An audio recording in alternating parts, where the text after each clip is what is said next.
ครับวันนี้เรามาเขียนเข้าภาษากำเมืองต่อนะครับได้ไป3 บทกับ1 บาทนะครับก็ขึ้นบทที่4เลยนะครับวันนี้จะเป็นบาทที่2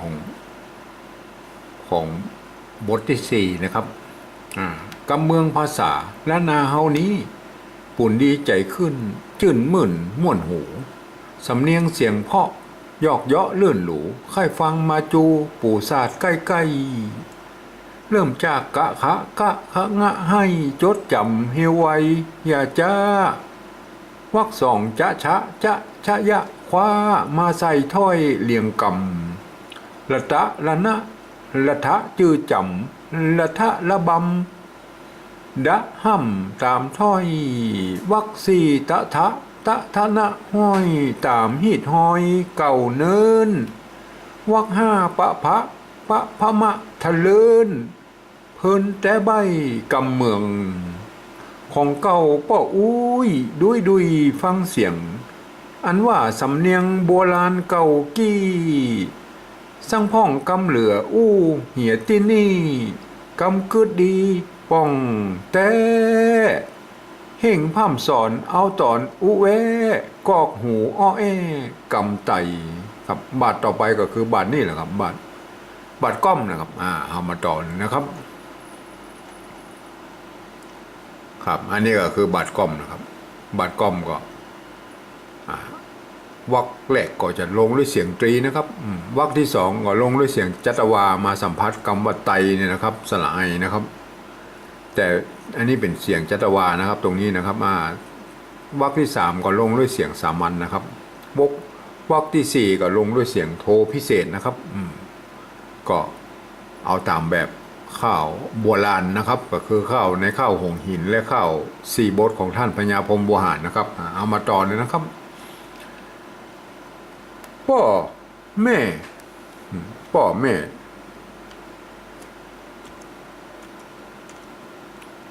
พ่อก็ใจตัวป้านะครับเสียงโทนะครับพ่อแม่กับโทเสียงโทเท่ากันนะครับ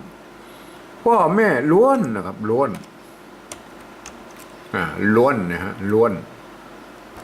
มันไม่กลัวนะครับไม่กลัวนะครับเมื่อมีสะกดล้วนอย่างนี้นะครับล้วนเพิ่นบอกว่าฮื้อตัดไม้กงไม่ออกไปนะครับก็ให้เหลือเต้าอี้นะครับแต่ก็มาโดนตรงนี้เห็นนะครับว่าตามกฎแล้วนะครับตัวณเมื่ออยู่เป็นตัวสะกดอยู่ตรงบนนะเพิ่นบอกให้เขียนเป็นตัวละแทนนะครับไม่ได้สะกดด้วยตัวละนะครับเขียนด้วยตัวละแทนนะครับเพราะนั้นก็อย่าไปเข้าใจผิดกันนะครับทีนี้มาลงสระไอนะแต่เป็นเสียงจัตวาในวรรค2นี่นะครับหน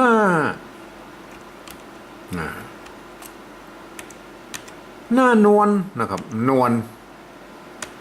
นวลกับแบบเดียวกันนะครับนวลเห็นไหมในการสะกดนวลเนี่ยตัวณอยู่ข้างบนบอกเขาเขียนเป็นตัวละแทนนะครับอย่างนี้นะครับนวลตาอันนี้เสียงจัตวากับตาแล้วนะตาใสนะครับอันนี้ก็ใสแล้วครับไม่ไก่ตัวซะนะครับสืบลืมนะครับลืมเชื้อจัดลืมนะครับลืมเชื้อเสียงตีนะครับใช้ตัวจ้านะครับเชื้อนะครับเสียงตีใจตัวจ้านะครับเชื้อจ้านะครับจ้าเสียงโทนะครับใช้ตัวจ้านะครับในโบราณเปิ้นใจตัวดะสะกดก็มีนะครับใหญ่นะครับใหญ่หรือใหญ่ลืมเชื้อจ้าใหญ่เอาใหญ่มันจะเป็นใหญ่กับปุ้งนะครับเอาใหญ่นะครับใหญ่กับตัวกับตัวหญ้าเป็นตัวอยนะครับใหญ่นะครับใหญ่ลืมเชื้อจ้าใหญ่ทีนี้มาลงเสียงโทพิเศษนะครับไหลลง ไหลไหลความจริงมันก็เป็นตัวละนะครับมันไหลเขียนอย่างนี้นะครับไหลตัวละไม่ไก่ครับไหลแต่โบราณเบิ้ลเอาเป็นหางนะครับ อย่างนี้ก็มีนะครับเนี่ยยี่ไหลเนี่ยความจริงมันตัวละเป็นตัวสะกดนะครับจะเป็นตัวละอย่างนี้นะครับ แต่โบราณพวกก็เขียนนะครับว่ามันก็เฮาก็ตามโบราณเขียนก็ได้บ่เขียนก็ได้นะครับ จะใช้ตัวอย่างนี้ก็ได้นะครับหรือจะคือมันเป็นตัวหางอย่างนี้ก็ไหลนะครับ โบราณพวกก็เขียนนะครับไหลหลงนะครับมันหลงไหลหลงนะครับไหลหลงไหลหลงลิงลู่เสียงโทพิเศษนะครับลิงลิงลู่นะครับอันนี้ก็จะใจห่างหรือไม่ก็แล้วแต่นะครับเพราะว่าโบราณบอกก็ใจนะครับถ้าแบบใจก็ใส่อีเลยนะครับอีลู่นะครับถ้าจะใจให้มันหางก็แล้วแต่นะครับส่วนแล้วแต่นะครับลู่ก็ส่วนแล้วแต่นะครับส่วนแล้วแต่จะเขียนนะครับที่นี่มาปริวัติเป็นภาษาปริวัติแบบที่สองดูนะครับ ก็คือการที่ยืมเอาภาษาไทยนะครับ อักษรไทยมาปรับเทียบให้เป็นอักษรละนานะครับก็เขียนไปตามที่มีนะครับป้อนะครับป้อยืมตัวพอพานนะครับ มาเป็นตัวปะนี่นะครับไม่เอกนะครับไม่ก่อนี่เหมามาแล้วครับมีตัวเอามานะครับไม่ก่อทั้งบนนี่ไม่กังนี่ก็เหมาแล้วนี่ก็ฮิตนะแม่ในตรงตัวนะครับล้วนนะครับล้วนเนี่ยมันเป็นละนะครับเห็นไหมครับบอกแล้วเมื่อกี้ว่ามันเป็นตัวณสะกดนะครับป้อนเขียนตัวละแทนมาได้นะครับเพราะฉะนั้นเราก็ใช้ตัวณเขียนไปเลยนะครับล้วนนะครับล้วนนะหน้านวลนะครับนวลก็เหมือนกันนะครับนวลเอาว่าตัวละมันแทนตัวหน้าแล้วก็เขาเอาตัวหน้าเขียนนะครับหน้านวลตานะครับใสนะครับใสลืมเจื้อนะครับเจื้อยืมตัวชอช้างนี่ครับมาเป็นตัวจ้านะครับลืม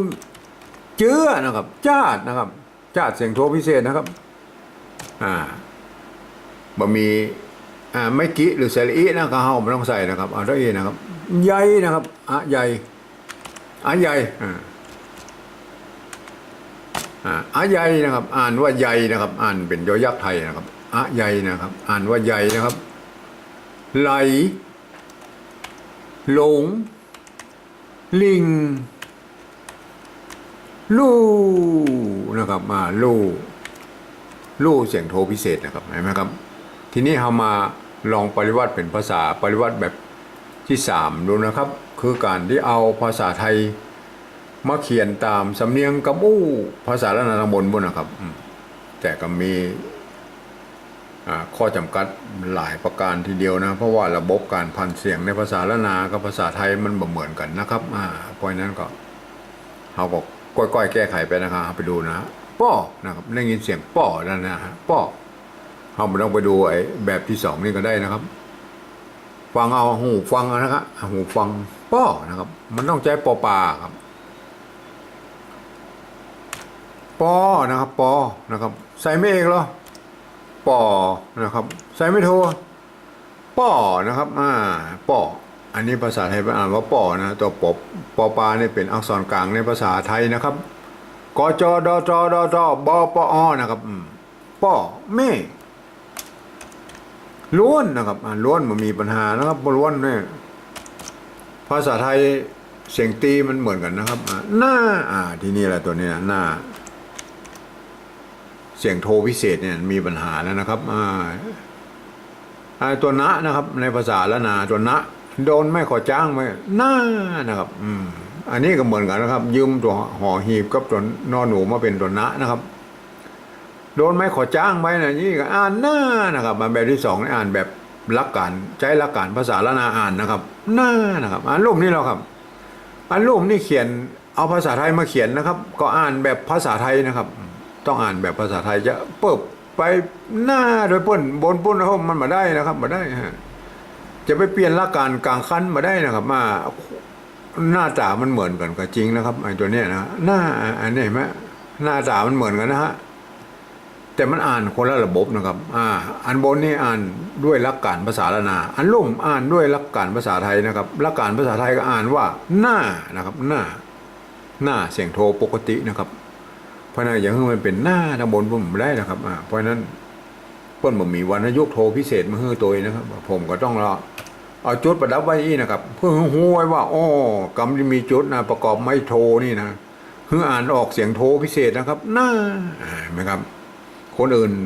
ผมไปหันคนอื่นเปิ้นใจตัวเอียงนะครับก็ใจได้นะครับใครใจตัวเอียงตัวนาตัวขีดเส้นใต้ก็สุดแล้วแต่นะครับแต่ขอคอมเมนต์ไว้ทางรูปนะครับว่าลักษณะอย่างนี้คืออ่านออกเสียงโทพิเศษนะครับสำหรับตัวอื่นนะสะกดไปตามนั้นเลยนะครับไม่ต้องไปปรับปรุงเปลี่ยนแปลงเปิ้นนะครับเปิ้นสะกดได้กู้กรรมนะครับมีตัวนี้ตัวเดียวนะครับที่มันผิดนะครับถ้าท่านไปเปลี่ยนแปลงตัวอื่นนี่มันก็จะเปลี่ยนแปลงมามีที่สิ้นสุดแล้วครับหน้านวลนะครับนวลสะกดด้วยตัวอีก็ได้นะครับนวลนะครับหน้านวลในภาษาไทยเพิ่นก็เอาตัวลอลิงนะสะกดนะครับหน้านวลตานะครับอันนี้มันตานะครับตาใส่ไม่จรวานะครับใสนะครับใสในภาษาไทยมันใจไม่ม้วนนะครับมันก็ใจไม่ม้วนได้นะใสลืมเจื้อนะครับได้ยินเสียงเจื้อแล้วมันต้องจอจานนะครับจะเป็นไปอย่างอื่นมาได้นะครับต้องเอาจอจานเขียนนะครับเจื้อ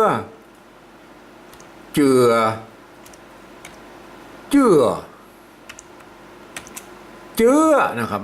จอจานผันในกูเสียงนะครับเป็นอักษรกลางในภาษาไทยนะครับกจ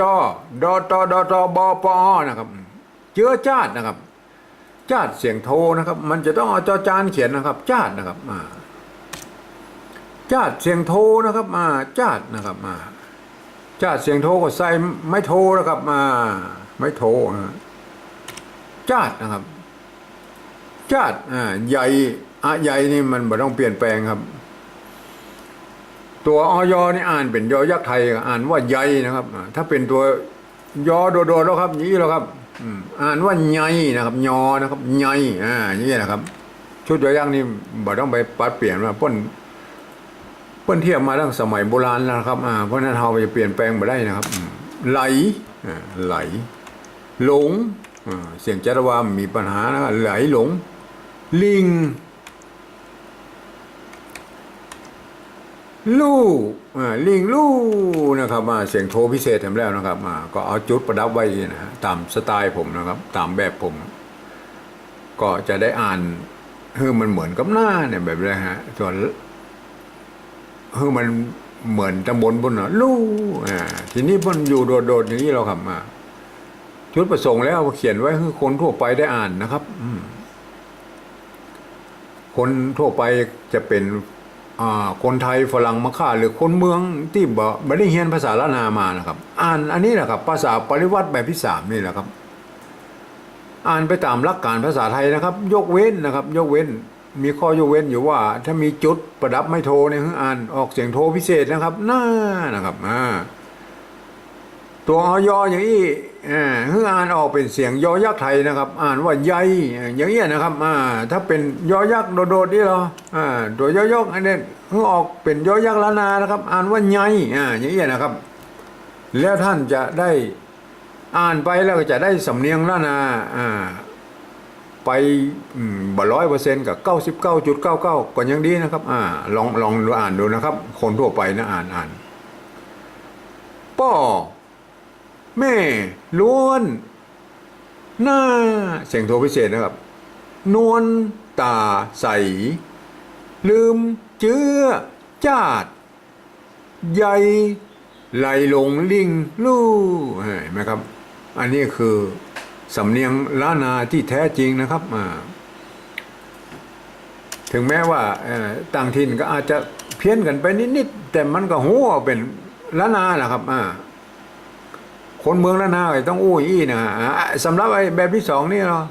อันนี้มันสามารถจะให้คนอื่นได้อ่านได้นะครับไปอ่านแล้วมันจะผิดเพี้ยนนะครับผิดเพี้ยนสำเนียงนะครับคนบอกหูเรื่องหูราวเข้ามาอ่านเนี่ยภาษาแบบอี้เพิ่นเขียนไว้ให้เอาไว้เทียบกับแบกกับปริวัติกับนะครับเพื่อให้ไปเป็นภาษาละนาถ้าสมมุติว่ามันมีภาษาละนานะครับคนทั่วไปมาอ่านนี่ก็จะผิดเพี้ยนนะครับอย่างเช่นนะครับคนทั่วไปเข้ามาพ่อแม่ล้วนหน้าตาใสหน้านวลตาใสลืมเชื้อชาติอาใหญ่หลงไหลหลิงลู่เห็นไหมมันไปบ่ถึงมันต้องลู่นะครับมันบ่ถึงนะครับมันถึงเอาไว้เฮ้อเปิ้นที่หูเฮียนภาษาละนาอ่านนะครับเปิ้นก็จะอ่านว่าพ่อแม่ล้วนหน้านวลตาใส